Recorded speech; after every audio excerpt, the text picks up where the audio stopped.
Hi good people, Titus here for another Blender tutorial, and in this video I'll show you how to model an AR15 pistol grip. Let's go ahead and jump right into it. Alright, so first thing we're going to do, go into our reference image, we'll do Shift A, add a cube, I'm going to tab into edit mode, and I'm just going to scale up and block up the shape here. Let me switch my pivot point to medium. I'm going to come to side view, Alt Z, and then I'm going to scale in the Y, then back to front view, and then I'm going to actually go to vertex select, and I can just manually grab these vertices and then shape them around. I'm going to press A to select all, right click, subdivide, I'm going to do 2 cuts, and then I'm just going to shape out the object. I can move this edge loop so it intersects along the thumb, and then what I can do is grab these 2 vertices, which will grab that entire selection. E to extrude, G to grab, R to rotate, and then just kind of repeat that a couple of times until you get the shape just right. You can press S to scale, Shift Y, so it locks it in the X and Z axis. And then the last one here, I'll do S to scale, Shift Y. I'm going to bump these points in to something right about there. I can then select these bottom 3 vertices, extrude them down, and I'm just going to line up the shape. I'm going to use this edge loop to line up this inset face over here.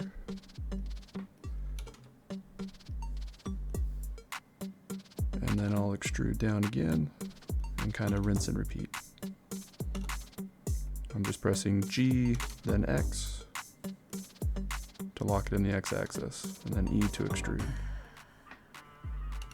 This one I'm going to place right here. And I'm going to kind of build out that inset face there. And I'll do one last extrusion. So we're looking at something like this. Press Ctrl R, I'm going to add a loop, right click, snap it in, and then I'm just going to press GG to edge slide, and I'm going to build out this selection on this, the right side of this inset face, using GG to edge slide. Like so. I need another edge loop, so I'll do Ctrl R, add one in the center. I can then grab the bottom vertex and just add a little bit of that round shape there. Kind of like so. And then I'm going to grab this vertex here, just slide it over there. I'm going to grab this edge loop and I'm going to bring it down a bit to meet that. I'm going to add a Ctrl R edge cut here. And then I'm going to edge slide these vertices around so I can kind of meet that shape. And maybe I'll bring this one up a bit. Now these edge loops here, I'm going to slide them over. And then I'm going to slide this one down a bit over here, so it's a little bit more even. And then I think that looks pretty good so far. So the shape you should have is something like this. Now what we can do is we need a bevel, or kind of like an inset over here. So I am going to select these vertices here, press G then Z, and I'm going to push these really far down. It's going to mess with the shading. So what you can do is select 2 at a time, GG to edge slide, and then straighten them out. That way when we add a subsurf modifier, you'll get that little kind of bend there.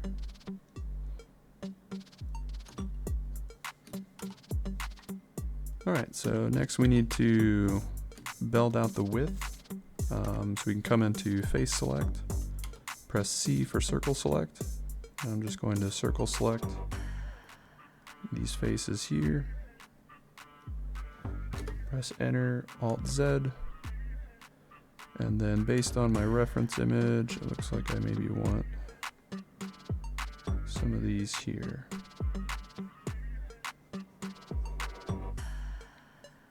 So it looks kind of like this. And I only want the sides, I don't want the front and the back.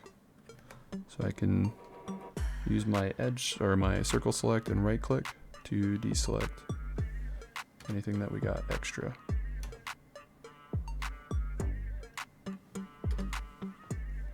And then we got some on the back here.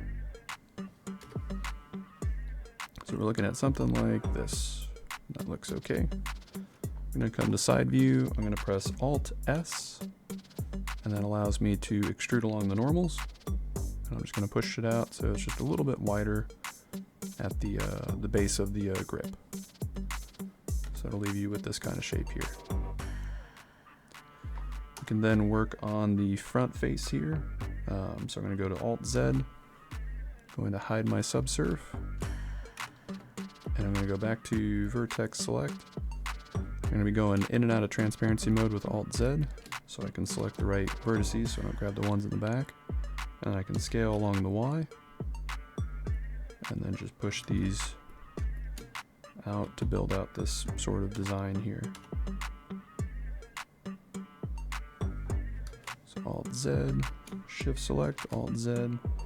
Now this one actually needs to be moved up, so I'm going to go to Edge select, hold Alt, select that edge there, and then I can press GG, bring it to the top, go back to vertex select, and then select only these two vertices here, scale in the Y, and then just bring them out like so. And then it's probably a good idea to ease the rest of these vertices here, so there's not such a intense change. Sometimes that can mess with your scaling or your shading. Alright, so that face looks done. We can now go to the back, so Control 3, and we just need to work out a design here. Go back to my reference, I think gonna be this vertex here. I'm gonna scale in the Y, I'm gonna push these out, maybe somewhere around there. And then for the top of the loop, I'm gonna use these two, so it lines up with this face over here. And then I'll scale in the Y just a smidge. And then the ones in between are gonna be scaled a lot further. So scale in the Y, kind of get that sort of shape there. Alright, so what we can do is we'll come to front view, Alt Z, and I'm going to use C for circle select, and I'm actually going to select these faces here. By doing it in transparency mode, that's going to get the front and the back, and then I can just do Shift and select the extra faces that I need on the front and back of the model. Look right here to see how that looks. Yeah, it looks alright. Now what I can do is just press I to do an inset. So something right about there. And then I can do Alt S. And I'm just going to push it in just a bit. Then I'm going to go to Edge Select. And I need the inside face selected on all of those. So I can hold Alt and then Shift Alt, and that'll build the selection. So Shift Alt, and then Shift Alt.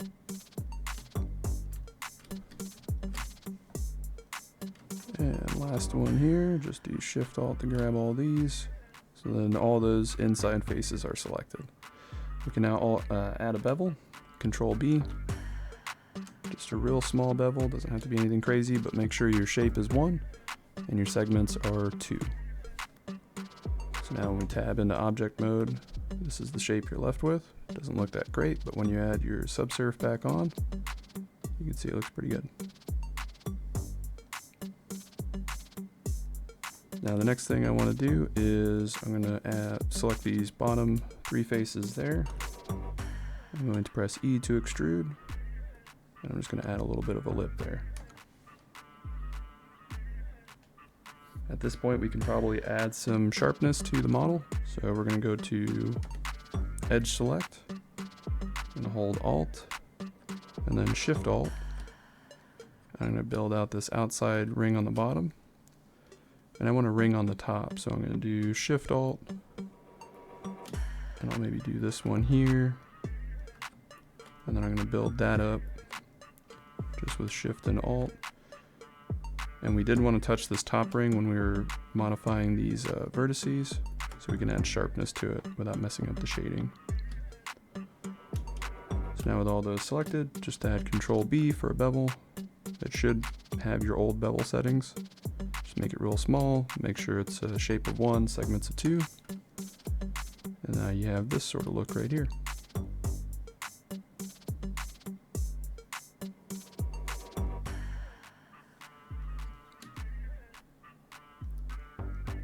Alright, so the next thing we'll want to do is we can maybe add some accent pieces, and then we also have to cut out the part for the bottom receiver. In order to do that, we'll want to add maybe some circle cuts for some maybe screws holding the grip together, but we don't have enough geo to do that. So we're going to have to apply our subsurf. So I'll tab back into object mode, apply that here. So now we have a lot more geo to work with. And now what we can do is we can pick a spot. I'm going to go to face select. I think this face looks good. And then maybe this face right here. So then what I'll do is Alt Z for transparency mode. I'm going to zoom in. And I press C for circle select. That'll get the front and the back faces. I press enter. And now you'll notice I have both sides selected like that. And now I can right click, go to loop tools. You can enable this add-on in the settings menu for free. I'm going to do to circle. And then I can press I to add an inset. And then I can right click, go back to loop tools and do bridge. And now what I need to do is go to edge select mode. We're going to hold Alt, and we're going to select the inside ring, so then Shift Alt, and then Shift Alt again. So now you have all the rings selected, and just like before, we're just going to add a tiny bevel. So you're looking with something like this, and when you add another subsurf on there, it'll clean out that geo for you. You have a nice smooth hole. Now we need to fill it with a like a flathead, so we can hide our grip. And we can just do Shift A, add a mesh. We'll do a plane. I'm gonna rotate X90. I'm gonna go kind of fast with this one because I have already a video out there that shows you how to do this. Tab in edit mode. I'm going to select top and bottom. E to extrude. Right click. Scale Z3. If your scaling doesn't work, make sure your pivot point is median or 3D cursor. I'm going to select the sides, E to extrude, right click, scale X, 3. Press A to select all, right click, subdivide. Then I'm going to hold Alt, and I'm going to select the outside rings, like so. E to extrude, right click, snap it back, front view with 1. S to scale, right click, loop tools to circle,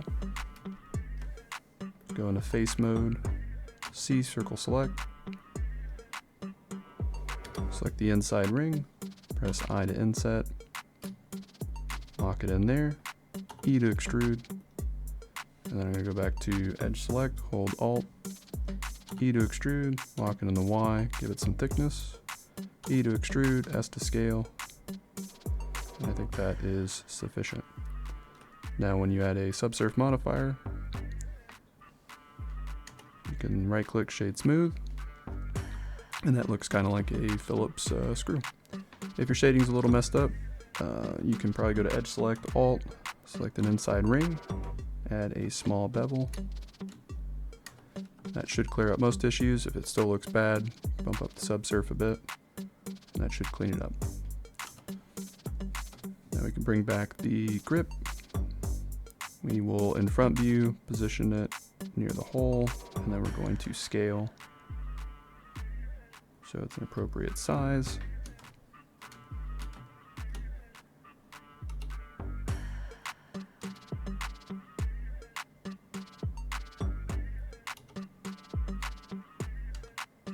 Maybe some around there. Then I'm going to grab in the Y, bring it forward.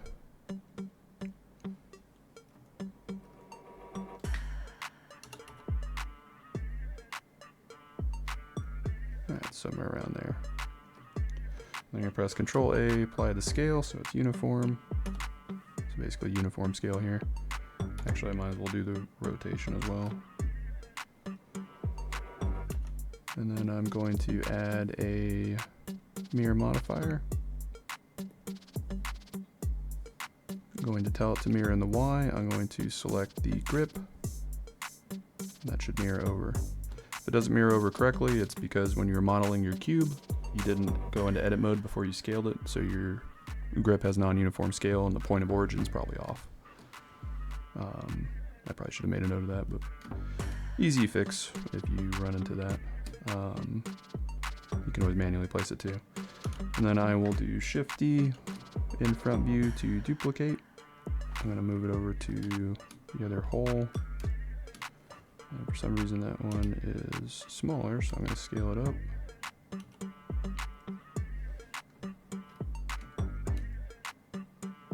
I think that one looks fine. This one,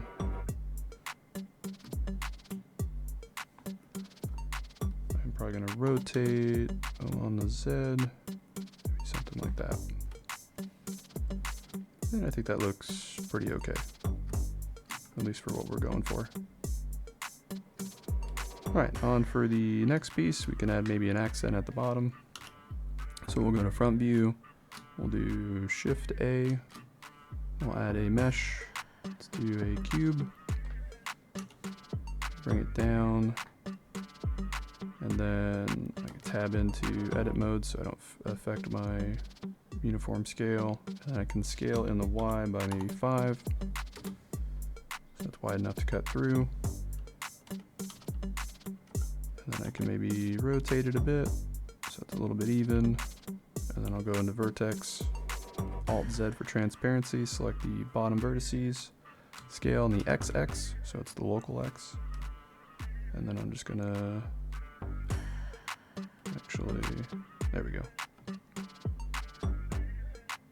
Do something maybe like that.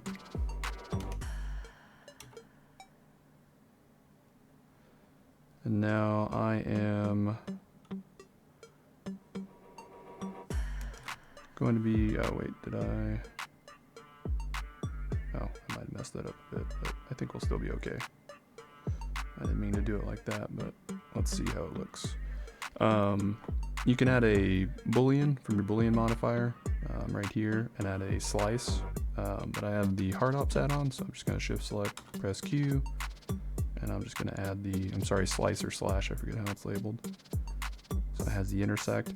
If you get weird shading, you can just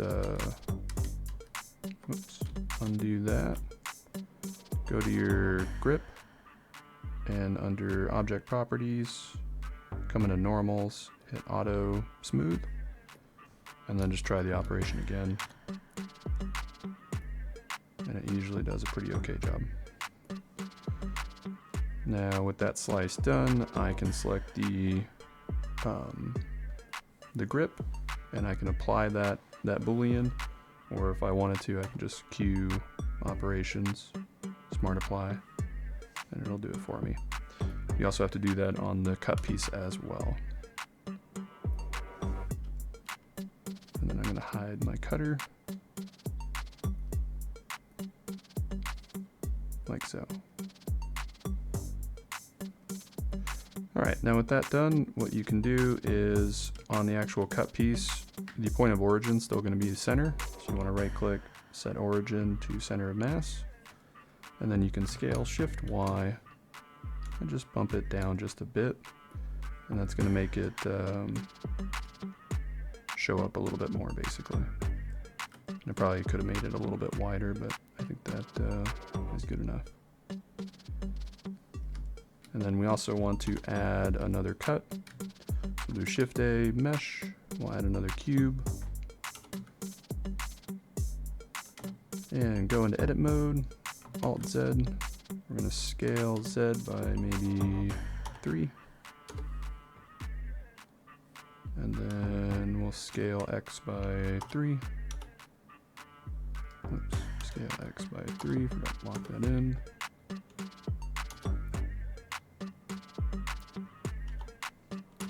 And then just position that where it makes the most sense.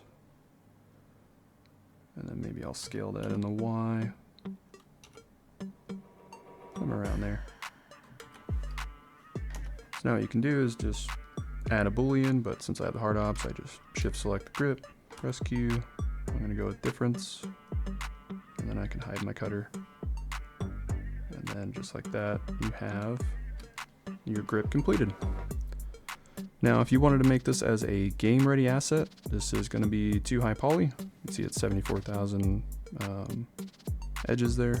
But what you can do is you can duplicate the object, and then you can work on a low poly and a high poly model. And then once you finish the high poly model, you can bake those details to a texture map. I'll put on screen right now kind of what a low poly with a texture map looks like, and it's not as good as the high poly, but it's not bad. That's how you can actually use some of these assets in game without affecting your your optimization, basically. So you can see like the one on the right, a lot more details there, but it also has 81,000 edges versus the one on the left, which is lower poly, only has 4,300 edges, right? So the one on the left is going to perform significantly better in engine than the one on the right, but you can still achieve that fidelity by baking the details to a texture map and just applying it that way. But, all right, good people, that's pretty much it for this tutorial. If you enjoyed it, give it a like and a sub, help grow the channel. But as always, thanks for watching, and see you on the next one.